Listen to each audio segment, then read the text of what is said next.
ये जानकर किसी को भी हैरानी हो सकती है कि एक ऐसी योजना जो विशेष रूप से महिलाओं के लिए बनाई गई थी, उसमें पुरुषों ने न सिर्फ आवेदन किया है बल्कि 21.44 करोड़ रुपए तक की सरकारी मदद भी ले डाली है।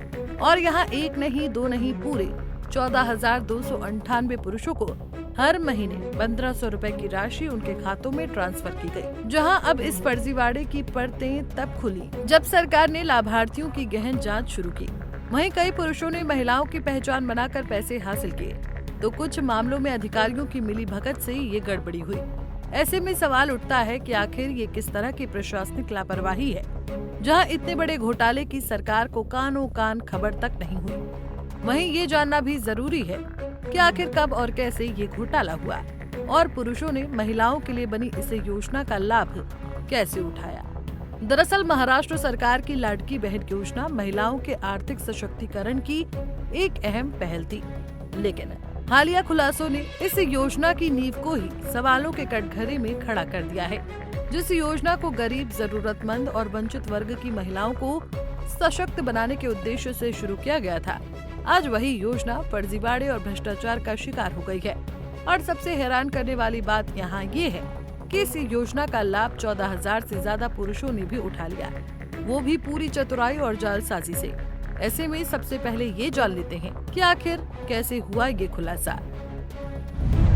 इस घोटाले का सबसे बड़ा कारण ये माना जा रहा है कि लाभार्थियों की पात्रता की जांच में बड़ी लापरवाही हुई, जिसमें आधार डेटा, राशन कार्ड और सार्वजनिक वितरण प्रणाली की सूचनाओं से मिलान नहीं किया गया।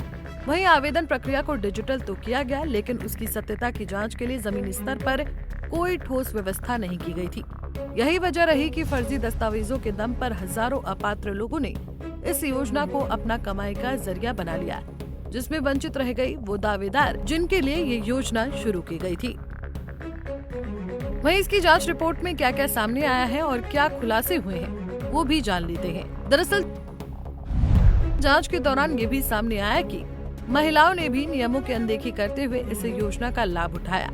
उदाहरण के तौर पर 65 साल से अधिक उम्र की महिलाओं को इस योजना से बाहर रखा गया था, लेकिन इसके बावजूद लगभग 2.87 लाख बुजुर्ग महिलाओं को इस योजना के तहत 431 करोड़ रुपए से अधिक की राशि जारी की गई। वहीं जिन परिवारों में पहले से 2 महिलाएं लाभ ले रही थी, उन परिवारों की तीसरी चौथी महिलाओं को भी लाभ मिलता रहा। ऐसे लगभग 7.97 लाख परिवारों को 1,196 करोड़ की मदद दी गई। ऐसे में अब जब ये मामला सार्वजनिक हो गया है, तब राज्य सरकार ने हरकत में आते हुए तुरंत इन फर्जी लाभार्थियों के खातों में पैसा भेजना बंद कर दिया है। वहीं महिला एवं बाल विकास मंत्री अदिति तटकरे ने खुद प्रेस कॉन्फ्रेंस करके जानकारी दी कि जून 2025 से अब तक 26.34 लाख लाभार्थियों के खाते में भुगतान रोका गया है। इसके अलावा उप मुख्यमंत्री अजीत पवार ने भी स्पष्ट किया है कि जिन लोगों ने फर्जी तरीके से लाभ लिया है, उनसे पैसे की वसूली की जाएगी और यदि वो सहयोग नहीं करते तो उनके खिलाफ कानूनी कार्रवाई की जाएगी। ऐसे में जहां एक तरफ राज्य सरकार इस धोखाधड़ी के केस से स्तब्ध है, तो वहीं दूसरी ओर विपक्ष ने इस पूरी प्रक्रिया के लिए राज्य की महायुति सरकार को जिम्मेदार ठहराया है। साथ ही सरकार पर तीखा हमला बोला है। उनका कहना है कि विधानसभा चुनाव के ठीक पहले इस योजना को लॉन्च करना एक राजनीतिक स्टंट था, जो अब सरकार के गले की हड्डी बन गया है। विरोधियों का ये भी आरोप है कि योजना के क्रियान्वयन में पारदर्शिता की भारी कमी रही, जिसका फायदा फर्जीवाड़ा करने वालों ने उठाया। आपको बता दें कि ये योजना एकनाथ शिंदे के नेतृत्व वाली सरकार ने शुरू की थी, जहां ये योजना शुरुआत से ही बड़ी आर्थिक लागत वाली थी। सरकार हर साल इस पर 42,000 करोड़ रुपए खर्च कर रही है। ऐसे में इस पूरे घटनाक्रम ने राज्य की योजनात्मक प्रणाली और डेटा सत्यापन की प्रक्रिया पर सवाल खड़े कर दिए हैं।